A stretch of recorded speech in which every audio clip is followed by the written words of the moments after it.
Hi there, I'm going to show you how to replace the battery in this Great Wall key fob. You're going to need a flat tip screwdriver. This is a 2.5 millimeter. Anything around this size will work.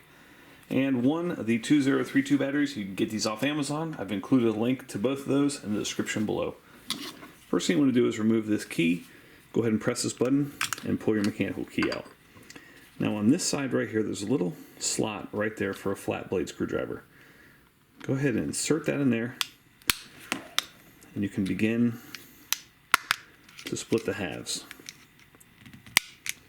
Once you have that split like that, you can just peel it open, pry right here with your screwdriver, take the dead battery out.